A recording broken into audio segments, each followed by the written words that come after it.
ನಮಸ್ಕಾರ. Big boss ಮನೆಯಲ್ಲಿ ಅನಿರೀಕ್ಷಿತವಾದಂತಹ ಒಂದು ಎಲಿಮಿನೇಷನ್ ನಡೆದು ಹೋಗಿದೆ. ಬಹುಶಃ ನೀವ್ಯಾರು ಕೂಡ ನಿರೀಕ್ಷೆ ಮಾಡಿರ್ಲಿಕ್ಕಿಲ್ಲ ಚಂದ್ರಪ್ರಭಾ ಇಷ್ಟು ಬೇಗ ಬಿಗ್ ಬಾಸ್ ಮನೆಯಿಂದ ಹೊರಗಡೆ ಹೋಗ್ತಾರೆ ಅಂತೇಳಿ. ಆದರೆ ಇಂಥದ್ದೊಂದು ಇಮ್ಯಾಜಿನೇಷನ್ ಚಂದ್ರಪ್ರಭಾಗೂ ಕೂಡ ಇರಲಿಕ್ಕಿಲ್ಲ. ಇಂಥದ್ದೊಂದು ದಿನ ಬರ್ತದೆ, ನಾನು ಈ ರೀತಿ ಎಲಿಮಿನೇಟ್ ಆಗ್ತೀನಿ ಅಂತ ಹೇಳ್ಬಿಟ್ಟು ಬಹುಶಃ ಚಂದ್ರಪ್ರಭಾ ಕೂಡ ಊಹಿಸಿರಲಿಲ್ಲ, ಅವರ ಮನೆಯವರು ಕೂಡ ಊಹಿಸಿರಲಿಲ್ಲ. ಅವ್ರು ಯಾರು ಕೂಡ ಇಂಥದ್ದೊಂದು ಆಲೋಚನೆಯಲ್ಲೂ ಕೂಡ ಇರಲಿಲ್ಲ. ಬಟ್ ಇದನ್ನು ಡೈಜೆಷನ್ ಮಾಡ್ಕೊಳ್ಳುವಂಥ ಸ್ಥಿತಿಯಲ್ಲೂ ಕೂಡ ಅವ್ರ ಮನೆಯವರು ಇರಲಿಲ್ಲ. ಅವ್ರ ಮನೆಯವರು ಸುದೀಪ್ ಅವ್ರ ಜೊತೆಗೆ ಮಾತನಾಡುವಂಥ ಸಂದರ್ಭದಲ್ಲಿ ಅಥವಾ ಚಂದ್ರಪ್ರಭಾ ಬಂದಂತಹ ನಂತರ ಅವ್ರ ಎಕ್ಸ್ಪ್ರೆಷನ್ಸ್ ನೋಡಿದ್ರೆ ಅವರು ಕೂಡ ಭಾರಿ ಸರ್ಪ್ರೈಸಿಂಗ್ ಆಗಿದ್ದರು, ತಪ್ಪು ಮಾಡಿದ್ರು ಅನ್ನೋ ರೀತಿಯಲ್ಲೇ ಇತ್ತು. ಕಾರಣ ಏನು ಅಂತ ಹೇಳಿದ್ರೆ ಇಲ್ಲಿ ಎರಡು ವಿಚಾರ. ಒಂದು, ಚಂದ್ರಪ್ರಭಾಗೆ ಭಾನುವಾರ ಅಂತೂ ಬಿಗ್ ಬಾಸ್ ಮನೆಯಿಂದ ಹೊರಗಡೆ ಬರಬೇಕು ಅನ್ನುವಂಥದ್ದು ದೊಡ್ಡ ಮಟ್ಟದಲ್ಲಿ ಕಾಡ್ತಾ ಇತ್ತು. ಆ ಕಾರಣಕ್ಕೋಸ್ಕರ ಸೀದಾ ಎದ್ದು ಹೊರಗಡೆ ಬರುವಂತಹ ಕೆಲಸವನ್ನು ಕೂಡ ಮಾಡಿದರು ಮೈಂಡ್ ಡೋರ್ ಮೂಲಕ. ಎರಡನೇದು ಏನಾಗಿತ್ತು ಅಂತ ಹೇಳಿದ್ರೆ, ವಾಪಸ್ ಬಂದ ಬಳಿಕ ಅಂತಿಮ ಭಾಗದಲ್ಲಿ ಎಲಿಮಿನೇಷನ್ ಪ್ರಕ್ರಿಯೆ ನಡೀತಿದ್ದಂಥ ಸಂದರ್ಭದಲ್ಲಿ ಸುದಿಗೆ ಒಂದು ಅಧಿಕಾರ ಇರ್ತದೆ. ಯಾವುದು, ತನ್ನ ಅಧಿಕಾರವನ್ನು ಬಳಸಿಕೊಳ್ಳುವಂತಹದ್ದು ಒಂದು ಅವಕಾಶ ಇರ್ತದೆ. ಏನು, ಎಲಿಮಿನೇಷನಿಂದ ಪಾರಾಗುವಂಥದ್ದು. ಎಲಿಮಿನೇಷನಿಂದ ಇವತ್ತು ಪಾರಾದರೆ ನಂತರ ಇನ್ನೊಂದು ಅವಕಾಶಗಳು ಸಿಗ್ಬೋದು ಅನ್ನೋದು ಅವ್ರ ಲೆಕ್ಕಾಚಾರ ಆಗಿತ್ತು. ಅವ್ರಿಗಿದ್ದಂಥ ವಿಶೇಷ ಅಧಿಕಾರವನ್ನು ಬಳಸ್ಕೊಳ್ಳಬಹುದಾಗಿತ್ತು. ಅಂಥದ್ದೊಂದು ಆಪ್ಷನ್ಸನ್ನು ಕಿಚ್ಚ ಸುದೀಪ್ ಅವರು ಕೊಡ್ತಾರೆ. ಈ ಆಪ್ಷನ್ನನ್ನು ಕೊಟ್ಟಂತಹ ಬಳಿಕ ಒಂದು ವೇಳೆ ಕಾಕ್ರೋಚ್ ಸುದಿ ಈ ಅಧಿಕಾರ ಇಲ್ಲದೆ ಅಥವಾ ಈ ಅಧಿಕಾರವನ್ನು ಬಳಸಿಕೊಳ್ಳದೆ ಇದ್ದಿದ್ದರೆ ಬಹುಶಃ ಚಂದ್ರಪ್ರಭಾ ಉಳಿತಿದ್ರೇನೋ ಅನ್ನುವಂಥದ್ದು ಕೂಡ ಕೆಲವರ ಪ್ರಶ್ನೆ.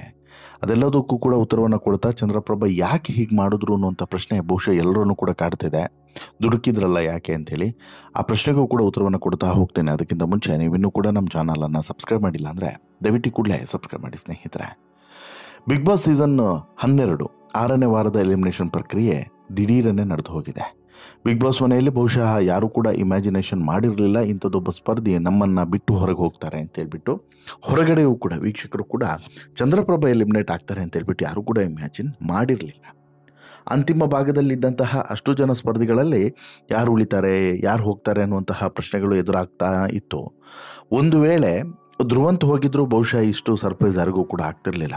ಆದರೆ ಧ್ರುವಂತ್ ಇತ್ತೀಚೆಗೆ ಓಪನ್ ಅಪ್ ಆಗ್ತಾ ಇರುವಂಥದ್ದು ಮತ್ತು ಧ್ರುವಂತ್ ಕೆಲವೊಂದಷ್ಟು ವಿಚಾರಗಳನ್ನು ಬೇಕಂತಲೇ ಕಾಂಟ್ರವರ್ಸಿಯಾಗಿ ಬದಲಾಯಿಸ್ತಿರುವಂಥದ್ದು ಬಿಗ್ ಬಾಸ್ ಮನೆಗೆ ಅವಶ್ಯಕತೆ ಇದೆ ಅನ್ನೋ ಕಾರಣಕ್ಕೋಸ್ಕರ ಆತನನ್ನು ಉಳಿಸ್ಕೊಂಡು ಅಂತಿಮ ಭಾಗದಲ್ಲಿ ಕಾಕ್ರೋಚ್ ಸುದಿ ಮತ್ತು ಚಂದ್ರಪ್ರಭನನ್ನು ಎಲಿಮಿನೇಟ್ ಮಾಡುವಂಥ ಪ್ರಕ್ರಿಯೆ ನಡೀತಾ ಇತ್ತು.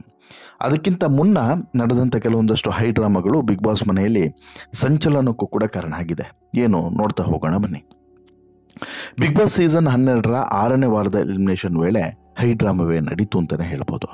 ಈ ವಾರ ಅಶ್ವಿನಿ ಗೌಡ, ಕಾಕ್ರೋಚ್ ಸುದಿ, ಧ್ರುವಂತ್, ಗಿಲ್ಲಿ ನಟ, ಸೂರಜ್ ಸಿಂಗ್, ಚಂದ್ರಪ್ರಭಾ, ರಾಶಿಕಾ ಶೆಟ್ಟಿ, ಸ್ಪಂದನ, ತನುಷು, ರಕ್ಷಿತಾ ಎಲ್ಲ ಸೇರಿ ಒಟ್ಟು 10 ಜನರು ಕೂಡ ನಾಮಿನೇಟ್ ಆಗಿದ್ದರು.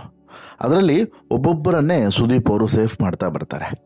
ಬಾಟಮ್ನಲ್ಲಿದ್ದಂತಹ ಸೂರಜು, ಧ್ರುವಂತು, ಕಾಕ್ರೋಚ್ ಸುದಿ, ಚಂದ್ರಪ್ರಭಾ ಇಷ್ಟು ಜನ ಇರ್ತಾರೆ. ಎಲಿಮಿನೇಷನ್ ಯಾರು ಅಂತ ಹೇಳಿ ಘೋಷಣೆ ಮಾಡೋದಕ್ಕಿಂತ ಮುನ್ನ, ಅಂದರೆ ಇನ್ನೇನು ಆ ಪ್ರಕ್ರಿಯೆ ನಡೆಯೋದಕ್ಕಿಂತ ಸ್ವಲ್ಪ ಹೊತ್ತು ಮುನ್ನ ಒಂದು ದೊಡ್ಡ ಹೈ ಡ್ರಾಮವೇ ನಡೆದು ಬಿಡುತ್ತೆ. ಈ ಹೈ ಡ್ರಾಮಾ ಬಹುಶಃ ಯಾರು ಕೂಡ ಇಮ್ಯಾಜಿನ್ ಮಾಡಿರದಂತಹ ಹೈ ಡ್ರಾಮಾ. ಹೌದು, ಸುದೀಪ್ ಅವರು ಸ್ಪರ್ಧಿಗಳ ಬಳಿ ಒಂದು ವೋಟಿಂಗ್ ಚಟುವಟಿಕೆಯನ್ನು ನಡೆಸ್ತಾ ಇರ್ತಾರೆ. ಎಲ್ಲರೂ ಕೂಡ ಅದರ ಕಡೆ ಗಮನವನ್ನು ಇಟ್ಟಿದ್ರು. ಅಂದರೆ ಎಲ್ರಿಗೂ ಕೂಡ ಒಂದು ಈ ಚಂದ್ರಪ್ರಭಾ ಒಂದು ರೀತಿಯಲ್ಲಿ ಈ ಚಟುವಟಿಕೆಗಳನ್ನು ನಡೆಸ್ತಾ ಇದ್ರು. ಆ ಚಟುವಟಿಕೆ ಏನು ಅಂತ ಹೇಳಿದ್ರೆ ರಿಷಾಗೌಡ ಹೊರಗಡೆ ಹೋಗಬೇಕಾ ಹೋಗಬಾರ್ದಾ ಅನ್ನುವಂಥ ಚಟುವಟಿಕೆ ಅಥವಾ ವೋಟಿಂಗ್ ಪ್ರಕ್ರಿಯೆ ಅಂತಲೂ ಕೂಡ ಹೇಳ್ಬೋದು. ಅಲ್ಲಿ 2 ಕಾರ್ಡನ್ನು ಇಟ್ಬಿಟ್ಟು, ರೆಡ್ಡು ಮತ್ತೊಂದು ಬ್ರೌನ್ ಕಾರ್ಡನ್ನು ಇಟ್ಬಿಟ್ಟು ಅಥವಾ ಹಳದಿ ಕಾರ್ಡನ್ನು ಇಟ್ಬಿಟ್ಟು, ಇಲ್ಲ ಈಗ ರಿಷಾಗೌಡ ಹೋಗಬಾರ್ದು ಅನ್ನೋದಾದರೆ ವಾರ್ನಿಂಗ್ ಕೊಟ್ಟು ಇರಿಸ್ಕೊಬೇಕಾ ಏನೋ ಅನ್ನೋಂಥ ಪ್ರಕ್ರಿಯೆ ನಡೀತಾ ಇತ್ತು. ಆ ಸಂದರ್ಭದಲ್ಲಿ ಆ ಚಟುವಟಿಕೆ ನಡೀತಿದ್ದಂಥ ಸಂದರ್ಭದಲ್ಲಿ ಒಬ್ಬೊಬ್ಬರೇ ಹೋಗೋದು, ಈ ರೀತಿಯಾಗಿ ಅಲ್ಲಿ ತಮ್ಮ ಆಯ್ಕೆಯನ್ನು ಚೂಸ್ ಮಾಡಬೇಕಾಗಿತ್ತು. ಅದು ಕಿಚ್ಚ ಸುದೀಪ್ಗೆ ಮತ್ತು ಸ್ಪರ್ಧಿಗಳಿಗೆ ಯಾರಿಗೂ ಕೂಡ ಕಾಣಿಸ್ತಿರ್ಲಿಲ್ಲ. ಅವರು ಯಾರು ಒಳಗಡೆ ಹೋಗಿರ್ತಾರೆ ಅವ್ರಿಗೆ ಮಾತ್ರ ಗೊತ್ತಿರ್ತಿತ್ತು. ಇಂಥದ್ದೊಂದು ಪ್ರಕ್ರಿಯೆ ನಡೀತಿದ್ದಂಥ ವೇಳೆ ಚಂದ್ರಪ್ರಭಾ ಸರದಿ ಬಂದಾಗ ಚಂದ್ರಪ್ರಭಾ ಎದ್ದು ಹೊರಗಡೆ ಬಂದವರು ಸೀದಾ ಮೇನ್ ಡೋರ್ ಮೂಲಕ ಹೊರಗಡೆ ಹೋಗಿಬಿಡ್ತಾರೆ.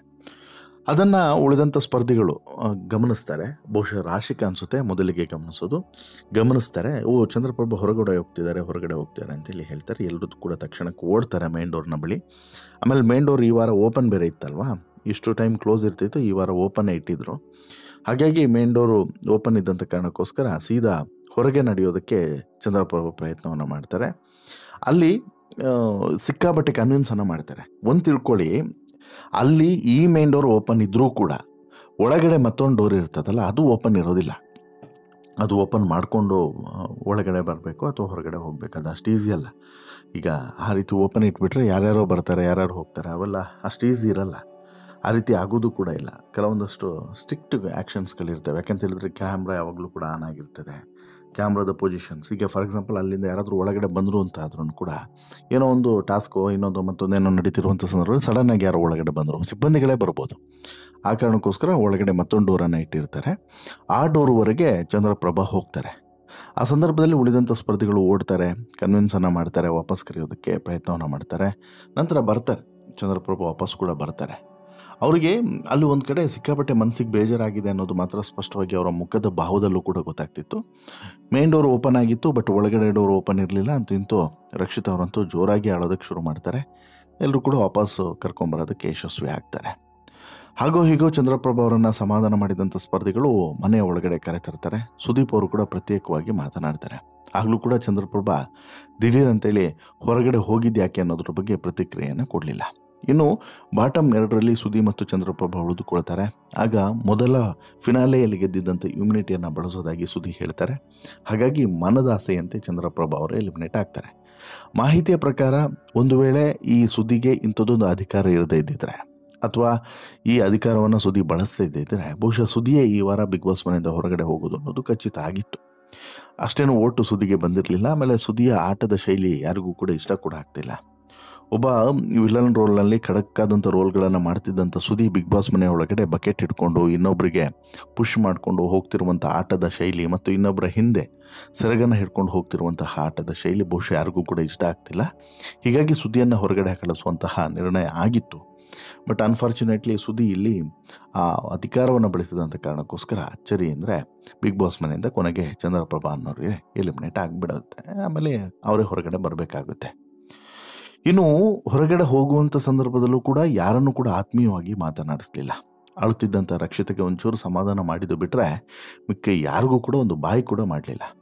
ಮನೆಯ ಸದಸ್ಯರೆಲ್ಲ ಚಂದ್ರಣ್ಣ ಚಂದ್ರಣ್ಣ ಚಂದ್ರಣ್ಣ ಅಂತೇಳಿ ಎಷ್ಟೇ ಕೂಗಿದ್ರು ಕೂಡ ತಿರುಗಿಯೂ ಕೂಡ ನೋಡಲಿಲ್ಲ. ಸೀದಾ ಬಿಗ್ ಬಾಸ್ನ ಮುಖ್ಯ ದ್ವಾರದ ಮೂಲಕ ಚಂದ್ರಪ್ರಭಾ ಹೊರಗೆ ಬಂದೇ ಬಿಡ್ತಾರೆ. ಇನ್ನು ಚಂದ್ರಪ್ರಭಾ ಅವರ ಪತ್ನಿಯೂ ಕೂಡ ಇಲ್ಲಿ ಒಂದಷ್ಟು ವಿಚಾರಗಳನ್ನು ಕೇಳ್ತಾರೆ.